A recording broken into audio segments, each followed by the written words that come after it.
একামত দিয়ে জামাত শুরু করি। এই জামাতের আগে যে একামতটা দেই, এই একামতেও আল্লাহর নামের পরে আমার নবীর নামটা আছে না নাই? আল্লাহু আকবার, আল্লাহু আকবার, আশহাদু আন লা ইলাহা ইল্লাল্লাহ, আশহাদু আন্না মুহাম্মাদার রাসূলুল্লাহ সাল্লাল্লাহু। তার মানে আজানে আমার নামের পরে আপনার নাম, একামতে আমার নামের পরে আপনার নাম। নামাজের শেষে যখন আমরা শেষ বৈঠকে বসি, সেখানে বিশ্বনবীর উপর দুরূদ আছে না নাই? তার মানে সব জায়গায় বিশ্বনবীর নাম নেয়াকে আবশ্যক করে দিয়েছে কে? নবী হে। এই গোটা বিশ্বের ভেতরে সূর্য উঠবে, সূর্য ডুববে, শীত যে গ্রীষ্ম আসবে, দিন যে রাত আসবে, এক মুহূর্তের জন্য আপনার নামের আলোচনা থামবে না। চিল্লায় বলো ঠিক কি না? রাফা'না লাকা যিকরাক, I have dignified your status very high, very high। অনেক উপরে নিয়েছি, আকাশ বাতাস ছাপিয়ে, সাত আকাশ কাঁপিয়ে আরশ পর্যন্ত আমি আপনার মর্যাদাকে বুলন্দ করেছি। এই পৃথিবীতে যত আসমানি কিতাব এসেছিল, সবগুলো আসমানি কিতাবে বিশ্বনবীর নাম উল্লেখ করেছে কে? তার মানে তাওরাতের ভেতরে বিশ্বনবীর নাম আছে না নাই? ইনজিলে, জাবুর, সুহুফে ইব্রাহিম, সুহুফে মূসা, আল্লাযী ইয়াজিদুনাহু মাকতুবান ইনদাহুম ফিত তাওরাতি ওয়াল ইনজিল। ইহুদিরা খ্রিস্টানরা বিশ্বনবীর মানতে চাইতো না। তারা বলতো, মুহাম্মদ তোমার নাম তো আমাদের কিতাবে নাই। বিশ্বনবী বললেন পড়ো। তারা পড়তে পড়তে বিশ্বনবীর জায়গাটা লুকিয়ে রাখতো, যেখানে বিশ্বনবীর নাম ওরা এভাবে ধরে রাখতো। বিষ্ণু ইসা ইসলাম এক সাহাবাকে বললেন, আমি তো ওদের ভাষা বুঝি না, তুমি ওদের ভাষা বুঝে দেখো কোন জায়গায় চোরামিটা করে। প্রতিটা কিতাবের প্রতিটা পাতায় পাতায় বিশ্বনবীর নাম আছে না নাই? সাইয়েদনা আদম আলাইহিস সালাম থেকে শুরু করে ঈসা আলাইহিস সালাম পর্যন্ত যত নবী এসেছে, সব নবী সুসংবাদ দিয়েছে যে একজন নবী আসবে, যেই নবী আসার মধ্য দিয়ে এই আম্বিয়া আলাইহিমুস সালাম পৃথিবীতে আসার যে ধারাবাহিকতা, এই সিলসিলা, এই চেইনকে আল্লাহ তাআলা কাট অফ করে দিবে। সাইয়েদনা আদম তার বংশধরদেরকে বলেছে, নূহ আলাইহিস সালাম তার প্রজন্মকে বলেছে, ইব্রাহিম আলাইহিস সালাম তার জেনারেশনকে বলেছে, মূসা আলাইহিস সালাম বনি ইসরাইলকে শুনিয়েছে। সর্বশেষ সাইয়েদনা ঈসা আলাইহিস সালাম এসে বলেছে, ইয়াতি মিন বাদি ইসমুহু আহমদ, আমার পরে এমন এক নবী আসবে, তার নাম চিল্লায় বলেন আহমদ। বড় বিশ্বস্ত, সে কোন বন্ধু বলো বেশি বিশ্বস্ত, সে কোন বন্ধু বলো বেশি বিশ্বস্ত, কার কাছে মন খুলে দেয়া যায়, কার কাছে প্রাণ খুলে বলা যায়, হওয়া যায় অতি আশ্বস্ত, তার নাম আহমদ বড় বিশ্বস্ত। সুবহানাল্লাহ পড়েন। ইয়াতি মিন বাদি ইসমুহু আহমদ, আমার পরে এমন এক নবী আসবে, তার নাম হবে আহমদ। এই নবীর পরে আর কোন নবী আছে? চিল্লায় বলেন লা নবিয়্যা বাদি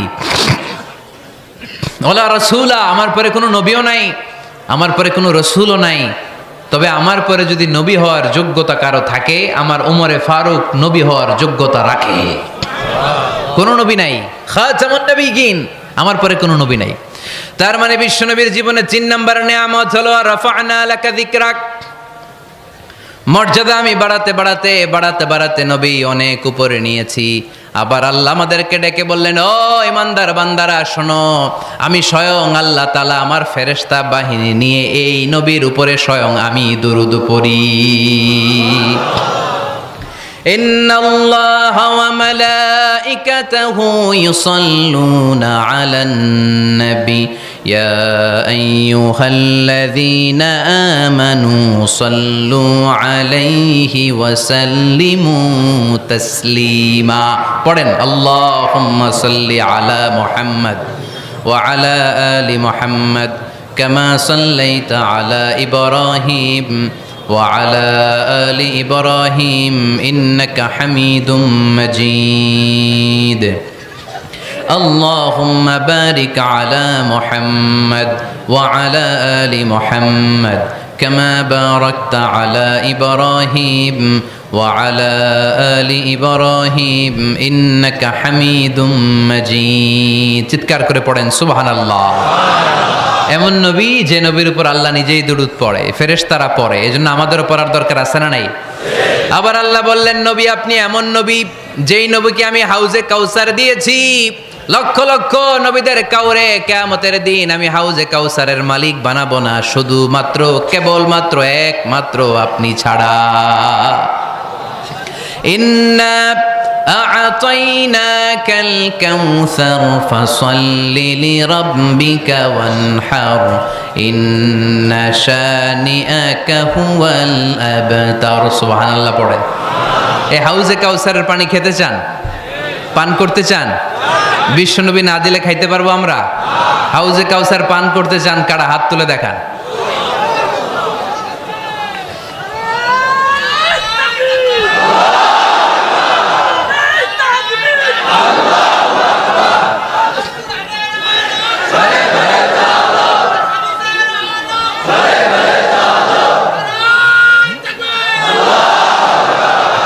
আহলা মিনাল আসাল, হাউজে কাউসারের পানি মধুর চেয়েও মিষ্টি। আবরাদু মিনাস সালজ, বরফের চাইতেও ঠান্ডা। আবিয়াদু মিনাল লাবান, দুধের চাইতেও সাদা। মান শারিবা মিনহা শারবাতান লাম ইয়াজমা আবাদা, এক ঢোক হাউজে কাউসারের পানি যে খাবে চিরকালের জন্য তার গলার তৃষ্ণা মিটে যাবে। ওই হাউজে কাউসার বিশ্বনবীকে দিয়ে বিশ্বনবীর মর্যাদা বাড়িয়েছে কে? আল্লাহ। আবার আল্লাহ বললেন, নবী পৃথিবীর অনেক নবীকে আমি নৈতিক বিজয় দান করেছি, কিন্তু সবাইকে আমি রাজনৈতিক বিজয় দান করি নাই। আপনাকে আমি এমন নবী করে দুনিয়ার বুকে পাঠিয়েছি, আপনাকে আমি নৈতিক বিজয় দান করেছি, পাশাপাশি রাজনৈতিক বিজয়ও দান করেছি। সুবহানাল্লাহ পড়েন। বিশ্বনবী একাধারে যেমনি মসজিদে নববীর ইমাম ছিলেন, পাশাপাশি মদিনার রাষ্ট্রের প্রেসিডেন্ট ছিলেন, ঠিক কিনা? তার মানে ইমাম বা নেতা এমন হওয়া দরকার যে নামাজও পড়াতে পারে, আবার সমাজও শাসন করতে পারে, ঠিক কিনা? এমন নেতার দরকার আছে না নাই? এজন্য বিশ্বনবী বললেন, রাব্বি আদখিলনি মুদখালা সিদকিন ওয়া আখরিজনি মুখরাজা সিদকিন ওয়াজআলনি মিন লাদুনকা সুলতানান নাসীরা। ও আল্লাহ, আপনি আমারে সত্যতার সাথে মক্কায় রাখেন, বের করলেও সত্যতার সাথে বের করেন, আর আপনি আমাকে বিজয়ী শক্তি দান করেন। বিজয়ী শক্তি, রাজনৈতিক শক্তি বিশ্বনবী আল্লাহ তাআলার কাছ থেকে দোয়া করে চেয়ে নিয়েছেন। চিল্লায় বলেন ঠিক কিনা? রাজনৈতিক শক্তির দরকার আছে না নাই? দরকার আছে? তা আস্তে করে বললেন কেন? রাজনৈতিক শক্তি থাকার দরকার আছে না নাই? দেখেন, বাংলাদেশ সৃষ্টি হয়েছে কত সালে বলেন? কত সাল? বাংলাদেশের বার্থডে কবে? 1971-এ। এই 71 সালের পর থেকে আমাদের বাংলাদেশে সুদ আছে না নাই? কিন্তু সুদের বিরুদ্ধে ওয়াজ আছে না নাই? আলেম ওলামারা আজীবন সুদের বিরুদ্ধে ওয়াজ করছে। আমরা ওয়াজ আগে করতাম, এখন করতেছি, সামনেও করব, মাগার সুদ মরবে না। এর কারণ যেটা আইন করে প্রণয়ন করা হয় ওইটা ওয়াজ করে মারা যায় না, ওইটারে আইন করে নষ্ট করতে হয়। চিল্লায় বলেন ঠিক কিনা? আমি সারা জীবন সুদের বিরুদ্ধে ওয়াজ করলে সুদ যাবে না, কিন্তু দেশনেত্রী মাননীয় প্রধানমন্ত্রী যদি কালকে ঘোষণা দেয় বাংলাদেশের কোনো ব্যাংকে ব্যাংকিং ফিনান্সিয়াল ট্রানজ্যাকশনে কোনো সুদ চলবে না, তার পরের দিন থেকে বাংলাদেশে কোনো সুদ থাকবে না। চিল্লায় বলেন ঠিক কিনা? এজন্য সাইয়েদনা ওমর ফারুক বলতেন, ইন্নাল্লাহা লা ইয়াযাউ বিল কুরআন মা ইয়াযাউ বিস সুলতান। আল্লাহ মাঝে মাঝে ক্ষমতার মাধ্যমে এমন কিছু করে যেটা আল্লাহ কোরআনের মাধ্যমেও করে না। চিল্লায় বলেন ঠিক কিনা? কালকে যদি ঘোষণা হয়ে যায় 5 ওয়াক্ত নামাজ যদি না পড়া হয় 5 বেত। কয় বেত? চেয়ারম্যান না পড়লে চেয়ারম্যানের পিছনে 5 বেত, এমপি না পড়লে এমপির পিছনে 5 বেত। কথা বলেন?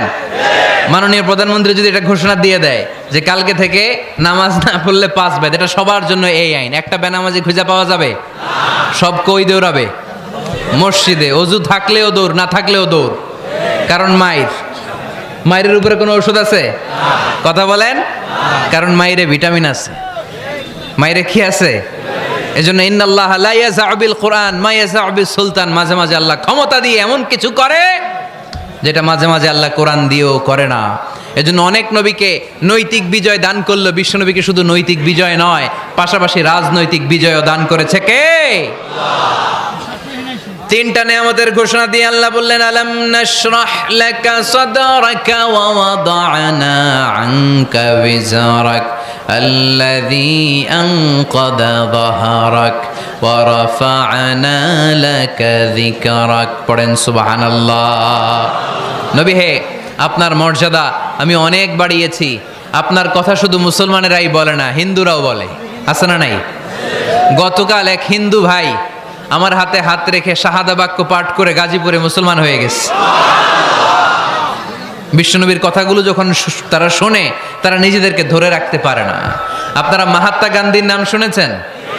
তিনি ভারতের অবিসংবাদিত নেতা। বিশ্বনবীর ব্যাপারে কমেন্ট করেছেন যে এরকম নেতা পৃথিবীতে আর দ্বিতীয়টা কখনো হবে না। মহাত্মা গান্ধী কি মুসলমান না হিন্দু? গোটা বিশ্বের খ্রিস্টানরা বিশ্বনবীকে নিয়ে এখন মাতোয়ারা। মাইকেল এইচ হার্ট, খ্রিস্টান, একটা বই লিখে গোটা বিশ্ব কাঁপিয়েছেন, দি 100 ranking of the most influential people and person in the world. পৃথিবী কাঁপানো 100 জন মনীষীর জীবনী নিয়ে একটা বই তিনি করেছেন। এই 100 জন মনীষীর জীবনীর মধ্যে যাকে নাম্বার 1 তিনি করেছেন, তিনি হচ্ছেন আমার নবী, আপনার নবী, পেয়ারা নবী, বিশ্বনবী মুহাম্মদুর রাসূলুল্লাহ সাল্লাল্লাহু আলাইহি ওয়াসাল্লামের। মাইকেল এইচ হার্ট কি মুসলমান? সে একজন খ্রিস্টান। তার মানে ওয়া রাফা'না লাকা যিকরাক, বিশ্বনবীর সম্মান শুধু আমাদের মুখ দিয়ে প্রচারিত হয় না, ইহুদি, খ্রিস্টান, বৌদ্ধদের মাধ্যমেও বিশ্বনবীর সম্মানকে বাড়িয়ে দিচ্ছে কে?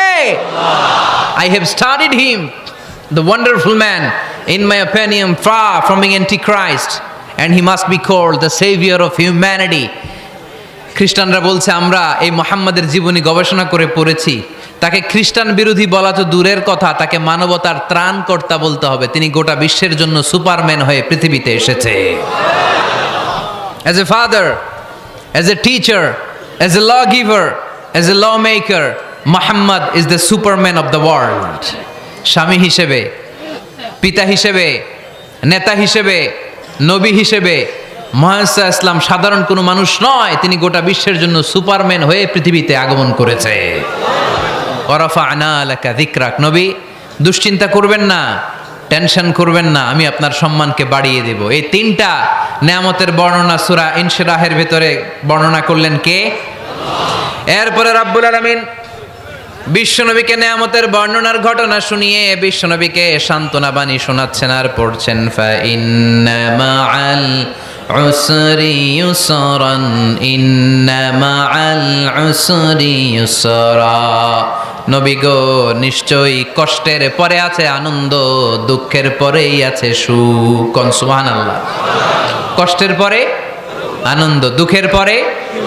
The struggle isn't permanent in our life. দুঃখ কষ্ট এটা আমাদের জীবনে পার্মানেন্ট না, এটা সাময়িক। আচ্ছা, আওয়াজ করে উত্তর দেন তো, এক বছরে কয়দিন আপনাদের ফরিদপুরে?